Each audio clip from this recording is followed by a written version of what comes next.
নমস্কার বন্ধুরা, উর্মি মাস্তি অ্যান্ড রেসিপির চ্যানেলে আপনাদের আবারও অনেক অনেক স্বাগত জানাই। আজ আপনাদেরকে বানিয়ে দেখাবো দারুণ টেস্টি কুরকুরে ভেন্ডি রেসিপি।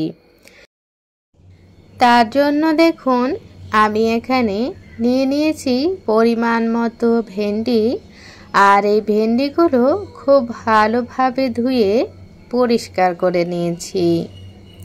এবার এই ভেন্ডিগুলো কেটে নেব। বন্ধুরা, এই কুরকুরে ভেন্ডি ডাল ভাতের সাথে খেতে অসাধারণ লাগে। যদি কখনো এইভাবে না বানিয়ে খেয়ে থাকেন, অবশ্যই একবার বানিয়ে খেয়ে দেখবেন, খেতে ভীষণ ভালো লাগে। তো দেখুন আমি ভেন্ডিগুলোকে বেশ এইরকম 4 ফালি করে কেটে নিচ্ছি। আপনারা চাইলে এর থেকে আরও পাতলা করেও কেটে নিতে পারেন। তো দেখুন ভেন্ডিগুলো কেটে নেওয়া হয়ে গেছে। এবার এর সাথে এড করে দেব স্বাদ মতো লবণ, পরিমাণ মতো হলুদের গুঁড়ো, সামান্য জিরের গুঁড়ো, সামান্য চাট মশলা আর ঝালের জন্য লঙ্কার গুঁড়ো। এখানে চাইলে আপনারা কাঁচা লঙ্কাও বেটে দিতে পারেন, তবে শুকনো লঙ্কার গুঁড়োটা দিলেই বেশি ভালো হবে। আর দিয়ে দেব কাঁচা সরষের তেল, সাথেই এড করে দেব 1 চামচ মতো বেসন আর 1 চামচ মতো চালের গুঁড়ো। চালের গুঁড়োটা দিলে বেশ ক্রিস্পি হবে, তবে আপনারা চাইলে শুধু বেসন দিয়েও করতে পারেন।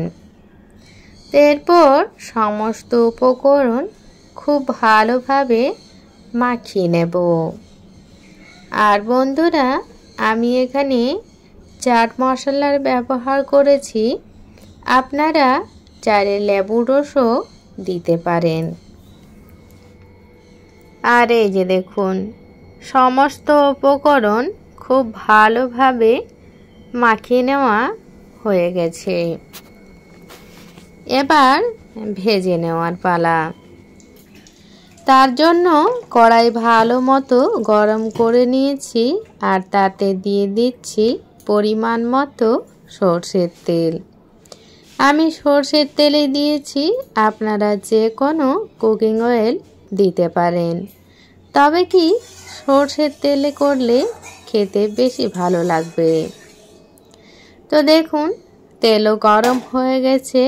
এবার অল্প অল্প করে এই ভিন্ডিগুলো এই তেলের মধ্যে দিয়ে দেব। দিয়ে লো টু মিডিয়াম ফ্লেমে খুব ভালোভাবে ভেজে নেব। হাই ফ্লেমে একদমই ভাজা যাবে না, তাহলে কিন্তু পুড়ে যাবে। তাই লো টু মিডিয়াম ফ্লেমে রেখে বেশ লাল লাল করে ভেজে নিতে হবে। তো দেখুন ভেন্ডিগুলো আমি খুব ভালোভাবে ভেজে নিয়েছি। এবার তুলে নেব।